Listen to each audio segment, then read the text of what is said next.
मैं राज और राज इंडक्शन में आपका स्वागत करता हूं। दोस्तों आज है संडे और आपका क्वेश्चन के लिए दोस्तों मैं आंसर। दोस्तों अगर आप मेरे चैनल पे नए आए हो, अगर मेरे वीडियो को पहली बार अगर वॉच कर रहे हो, तो आज का जो वीडियो रहता है वो इंडक्शन से रिलेटेड अगर आपको कुछ भी क्वेश्चन करना है तो आप आज के वीडियो के कमेंट पे जाके क्वेश्चन कर सकते हैं। ओके दोस्तों, इसका जो आंसर होता है तो कभी कभी आपको तुरंत मिल जाते हैं, नहीं तो कभी कभी आपको 6 दिन वेट करना पड़ता है, क्योंकि संडे को ही वीडियो आपको मिल जाएंगे। ओके तो सबसे पहले दोस्तों आज थोड़ा सा लंबा वीडियो बनेगा, क्योंकि हमारे जो आज के संडे कमेंट बॉक्स का है उसमें नए जितने हमारे टेक्नीशियन भाई हैं उन्होंने बहुत सारे क्वेश्चन किए हैं मेरे से, तो उनका आंसर थोड़ा सा आपको बारीकी से समझा कर देना पड़ेगा, तो इसका वीडियो लंबा बनेगा और आपसे रिक्वेस्ट है कि पूरी कंप्लीट वीडियो को वॉच करना।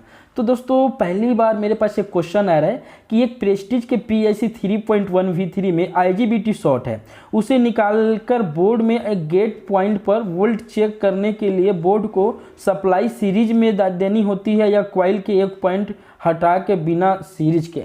देखिए यहाँ पे आपके इंडक्शन कुकटॉप का IGBT खराब था, आपने उसको निकाल दिया। अब आपको IGBT लगाना है वहाँ पे, तो लगाने से पहले मैं हमेशा बोलता हूँ कि गेट पे ड्राइव वोल्टेज चेक करो। सबसे पहले दोस्तों गेट का जो ड्राइव वोल्टेज होता है वो आपका एनालॉग मल्टीमीटर से चेक करते हैं, बट इंडक्शन का जो ड्राइव होता है वो डिजिटल से भी चेक कर सकते हो, बस वहाँ पे 30 सेकेंड के अंदर ही चेक करना होता है। अब दोस्तों बात होती है कि सीरीज और डायरेक्ट की, तो नॉर्मल पहला जब तक आपका इंडक्शन ओके ना हो जाए तब तक आपको उसको सीरीज में ही चेक करते हैं। दूसरी कि अगर मान लो कि आपको कॉइल का पॉइंट एक निकाल कर चेक करे कि नहीं निकाल कर चेक करे, देखो कॉइल का जो पॉइंट होता है अगर आप उसको निकाल के भी चेक कर सकते हो, नहीं निकाल के भी चेक कर सकते हो, बट IGBT निकाल के चेक करना है। ओके अब मान लो कि आप कॉइल के पॉइंट निकाल दिए हो, गेट पे ड्राइव 0 आ रहा है, फिर एक बार कॉइल को लगा के अगर चेक कर लोगे तो कोई दिक्कत नहीं होगी। कभी कभी क्या होता है कि आपको पता होगा कॉइल का जो फीडबैक होती है ओके माइक्रो कंट्रोलर पे जाती है, माइक्रो कंट्रोलर पर जाने के बाद तभी तो माइक्रो कंट्रोलर किसको सिग्नल देती है, PMW को।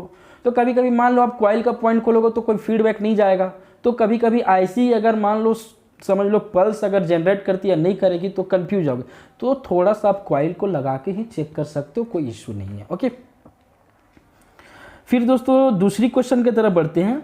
दूसरा क्वेश्चन मेरे पास आ रहा है कि IGBT चेंज करने के बाद कॉइल ओवरहीट की प्रॉब्लम कैसे ठीक करें। पहली बात दोस्तों कि अगर आप IGBT जो आपका शॉर्ट था उसको आपने लगा दिया, आपका इंडक्शन ओवरहीट यानी समझ लो कॉइल ओवरहीट हो गया, तो IGBT उड़ने का कारण तो कॉइल ओवरहीट नहीं है। थोड़ा सा समझो, थोड़ा सा IGBT उड़ने का भी कारण होता है। कभी कभी आप देखे होंगे जो आपका 0.33 माइक्रोफैराड का कैपेसिटर होता है 1200 वोल्ट वाला, जो आपका चार्जिंग और डिस्चार्जिंग को कैपेसिटर क्या करता है, लेना और देना का काम करता है।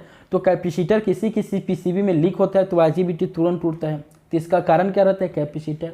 कभी कभी अगर मान लो ट्रांजिस्टर जो 3 लगे रहते हैं, 4 ट्रांजिस्टर लगे, कोई नॉर्मली एक ट्रांजिस्टर का पिन अगर ओपन हो जाता है तो भी IGBT उठता है।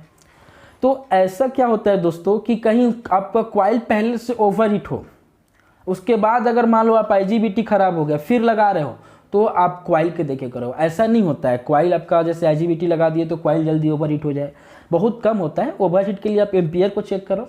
एम्पियर आपको अधिकतम अगर बात करूँ ब्रांड इंडक्शन की बात करूँ तो आपको 7 एम्पियर से ज़्यादा नहीं लेना चाहिए।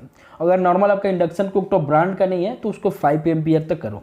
अगर एम्पियर आपका समझ लो सेट नहीं हो रहा तो प्रीसेट से भी आप चेक कर सकते हो, उससे वहाँ से सेट कर सकते हो। तो कॉइल को वहाँ पे देख लेना, मैं 1-2 वीडियो बनाऊंगा कि कैसे आप पहचानोगे कि कॉइल ओवरहीट हो गया है कि नहीं हो गया। अब दोस्तों एक मेरे पास क्वेश्चन आ रहा है, जो नए लोग इस क्वेश्चन में बहुत कंफ्यूज हो जाते हैं। क्या क्वेश्चन है, तो यहाँ पे सबसे पहले देखेंगे। क्वेश्चन है कि सर जी मेरे पास एक इंडक्शन आया है जिसमें 2 या 3 दिन चलने के बाद फ्यूज कट जाता है। अब दोस्तों यहाँ पे गौर करेंगे, क्या आपके इंडक्शन कुकटॉप में फ्यूज ही कटता है कि शॉर्ट होने के बाद फ्यूज कटता है। यहाँ पे एक क्वेश्चन खड़ा हो जाता है। क्या क्वेश्चन होता है कि मान लो इंडक्शन कुकटॉप है, फ्यूज कब कटता है, अगर आपके PCB शॉर्ट सर्किट हो तो आपका फ्यूज ओपन होगा, या दोस्तों आपका इंडक्शन कुकटॉप 5 एम्पियर ले रहा है लेकिन आप फ्यूज वहाँ पे कितना लगा देते हो, 3 एम्पियर का लगा दे रहे, तब भी आपका वहाँ पे क्या होगा, फ्यूज ओपन हो जाएगा, क्योंकि आगे में लोड ज़्यादा है। कहने का मतलब क्या है कि मेरा वेट 70 kg है, मैं क्या करूँगा, 100 kg को तो उठा नहीं पाऊँगा। क्लियर है। अगर मेरा वेट 70 kg है तो मैं अधिकतम 30 kg तक उठा सकता हूँ। तो वैसा ही है, समझ लो इंडक्शन का वेट कितना है, समझ लो 500 किलो है। लेकिन क्या कर रहे हो आप, जो उसको उठाने वाला है उसको आप 300 किलो का लगा रहे हो, तो उठा पाएगा? नहीं उठा पाएगा ना। तो वहाँ पे आप कंफ्यूज ना हो, जितना इंडक्शन कुकटॉप का आपका एम्पियर लेता है, अगर आपको पता नहीं है तो इंडक्शन कुकटॉप में 10 एम्पियर का फ्यूज लगता है।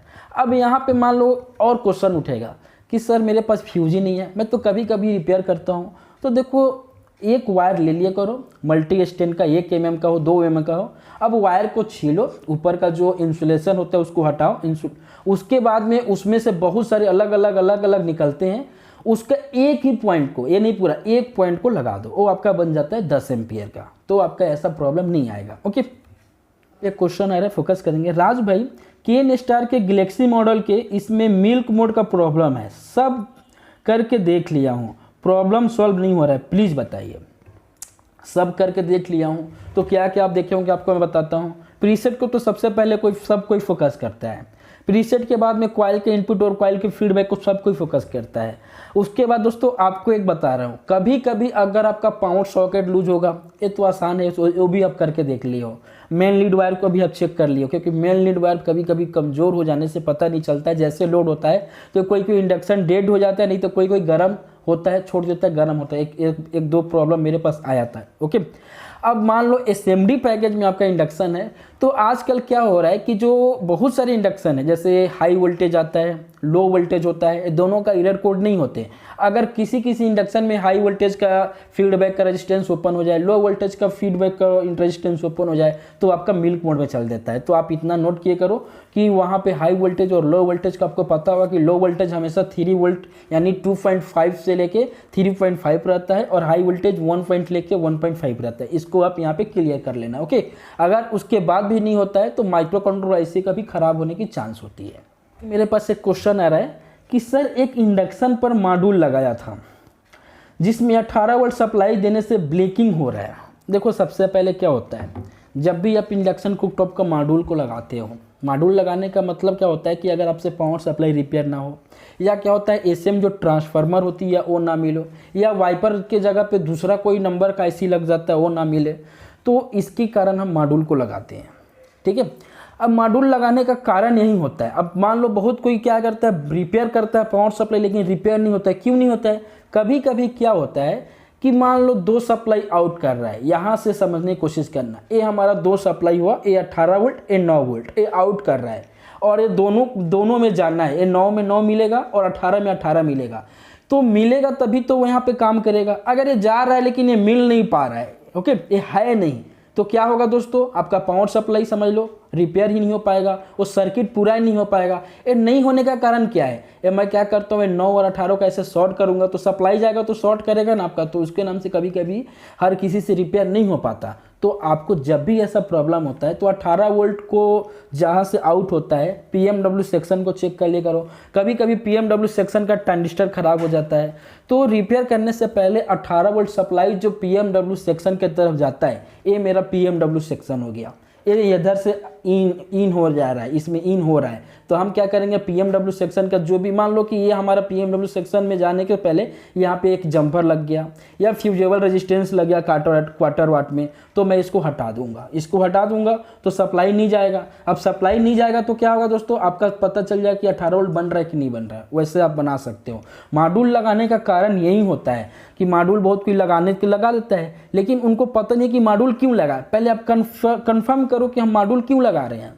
आपका एसएमपीएस खराब है, वाइपर नहीं मिल रहा है, या आपसे रिपेयर नहीं हो रहा है।